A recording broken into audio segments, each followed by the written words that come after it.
This is a state bill aiming to improve meals tax collection, but it hit a bit of a roadblock yesterday as lawmakers gave some mixed reaction to that legislation. Still, Richmond restaurant owners, like the folks here at ZZQ, are still hoping that change can get done.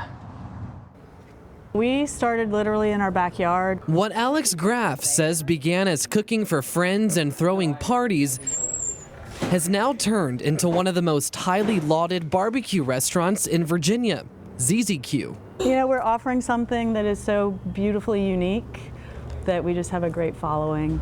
But what's not beautifully unique is Graf's concerns with how Richmond handles its meals tax. She's part of the growing list of business owners who continue to speak out against what they call unfair, dramatic, and surprise late fees on their accounts. We're here feeding the people. We're here feeding you guys, you know, and we pay our meals tax. We're not trying to cheat the system. We're doing this. We want to be a part of it.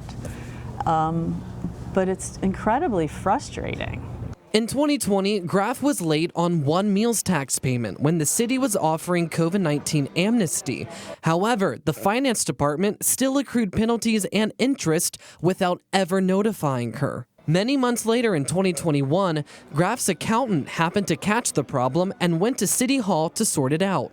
I was told I needed to come down there in the next 12 hours and bring a blank check because they didn't know what I owed. Shockingly, she was told that she owed $6,000, all in late fees, during a time when the pandemic had already wreaked havoc on her business.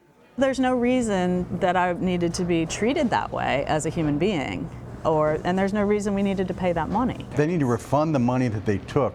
Mike Byrne with the Virginia Restaurant Association says his group has talked with over 35 Richmond businesses that in total paid or were charged more than $2 million in improper late fees.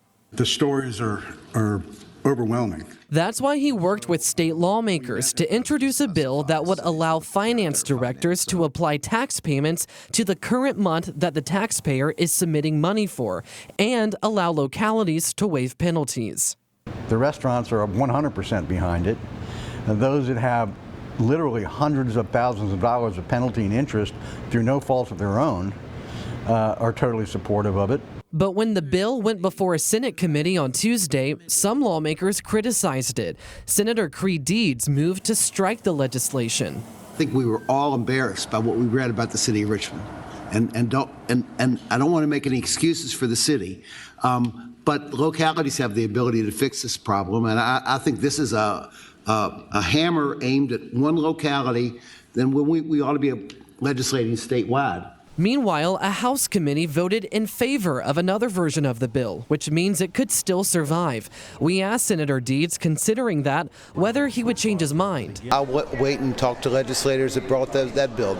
There wasn't this didn't come from a Richmond legislator. Yeah. The bills over there did, I think. But those in the industry hold out hope for systematic change. Sometimes, you know, a little bit of a hammer is probably not a bad thing, but it's also just good fiscal policy. In every department, there should be some accountability, and what I've seen is an utter lack of accountability.